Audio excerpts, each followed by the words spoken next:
Okay, so gonna walk through this. Big Brother 101 all the time. Anytime that I talk about Big Brother and how much I love Big Brother, people are like, "What is that show? What's it about? Can you run me through it?" And so this is me running through Big Brother, what it's about, what the show offers, and why I love it so much. So here are the basics of Big Brother. Here we go. So Big Brother is a social strategy game. It has so much surveillance that goes into it. It is based off of the book 1984 very loosely. There's a lot in that dystopian book that deals with surveillance and watching people. And so this is where our story of Big Brother really starts. And here's the basics of it. A couple of so welcome to my class. This is Big Brother 101. We're going to get into all of the nitty gritty of Big Brother. So our learning objectives for today are to understand Big Brother and how the game is played. Our big essential question here is, what makes Big Brother a unique reality competition show? So Big Brother, it's a reality competition show where house guests live together for about 3 months. They are living together. They are spending all day together for 3 months. They are cut off from the outside world. They have no access to their phones, nothing. And they are watched 24/7 through the live feeds. So if you know me, if you were one of my students, you already know that the live feeds are something that I watch so heavily.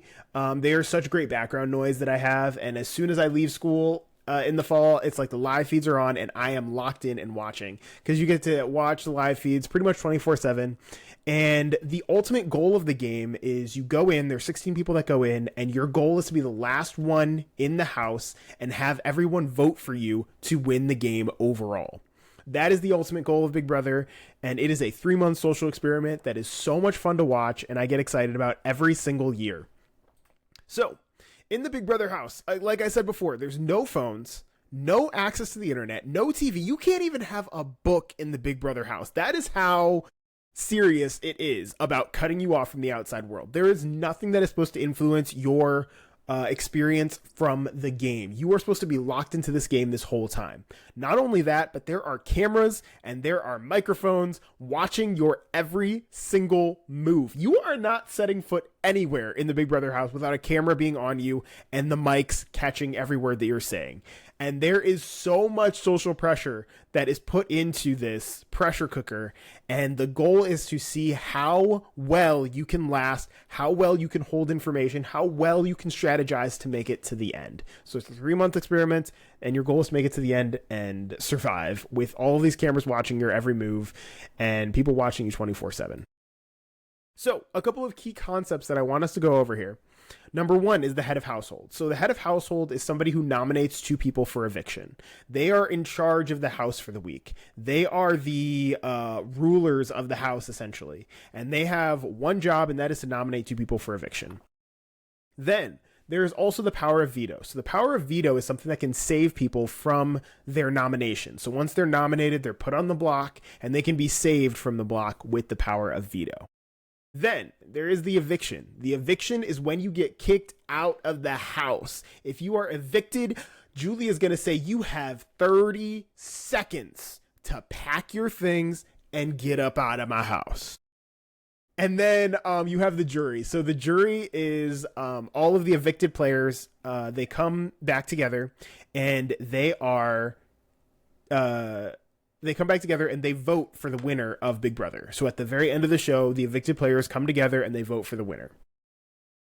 So in a basic week of Big Brother, you're going to start off with the head of household competition. That's going to happen on your Sunday episodes. Then you're going to have your nominations that are going to happen in that same episode towards the end, and you'll pretty much end the episode with the nominations finishing everything out. And then you're going to have the power of veto and the veto ceremony, which basically is, if I win the power of veto and I save myself, there's going to be a ceremony where I'll say that I'm using the power of veto to save myself, and then I will be taken off of the block. That's going to happen on a Wednesday. And then there is the campaigning and the house drama that seems to happen during the week. So after the nominations are set, there's usually a ton of house drama that happens. And after the power of veto competition, there's usually a lot of drama that happens. And then on Thursday, we have the live eviction. So the live eviction is when somebody gets up out of the house. And that'll be when our host basically counts the votes. Everybody in the house basically votes on who is going to be evicted that week. And the person who gets the most votes is kicked out, and they are evicted from the Big Brother house. Now, there's a couple of different types of players that I want to bring to your attention, to explain to you so that you kind of have a good understanding of what we're getting into. So we have the strategist. The strategist is constantly thinking. They're ahead of everybody else. Everybody else is still crying and boo-hooing over who's gone last week. They've already decided who's going the next 3 weeks, and they have backup plans and things like that. There are some really good examples of strategists that have happened in Big Brother. If you take a look at season 23, you have Tiffany.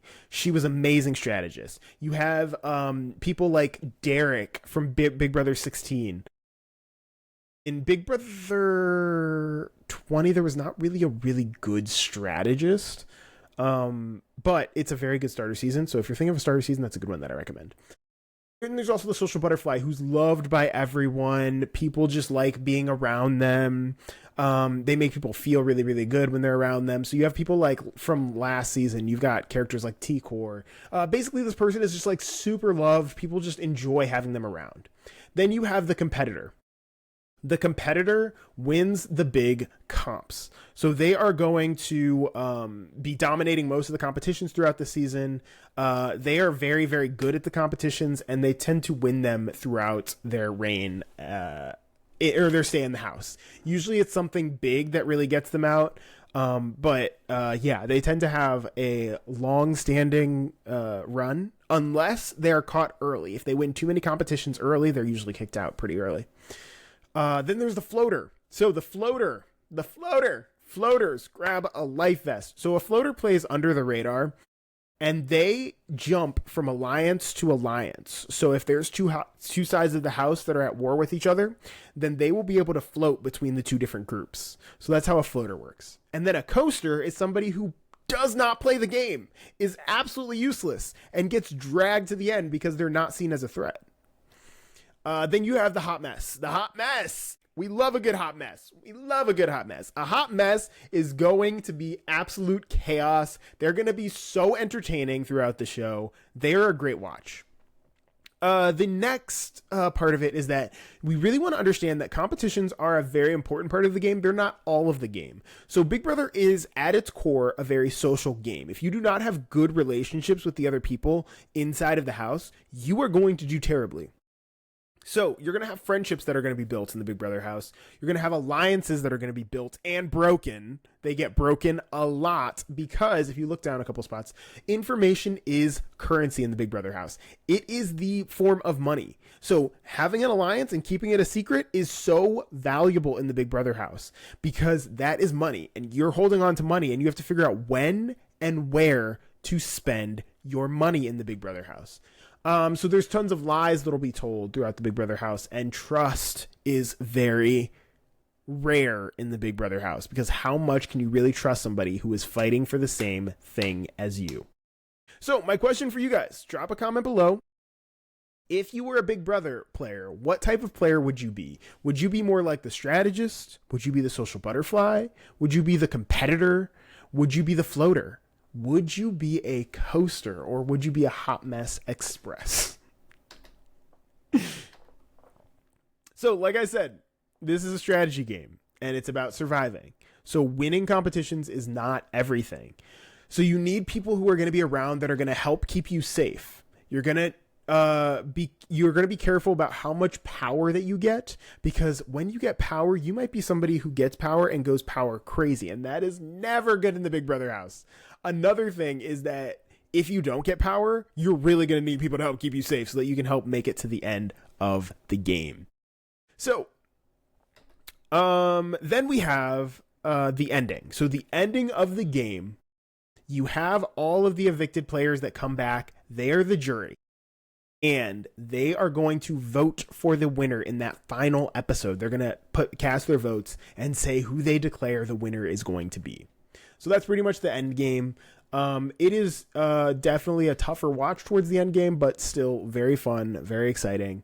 The final two speeches are some of the best parts of the game. I love watching the final two speeches. And so why should you watch Big Brother? Big Brother is like a chess game that is like combined with like high school, middle school drama. It is so much fun to watch. There is not a script that is with Big Brother. It is just pure gameplay, and every single season tells a different story. So Big Brother is a time capsule of the world that it's in. So right now in 2025, they're about to create a time capsule of 2025. Which is so exciting because they're going to be putting it together and we get to experience it. And then we get to go back and be like, oh, I remember when life was like this. And so that's what I love so much about this show, is that it just captures a moment in time. We're going to capture the fashion of 2025. We're going to capture the slang of 2025. Everything is just going to be captured in this nice little time capsule. So my question for you is, what is something that you loved about the year, or loved about the year 2025?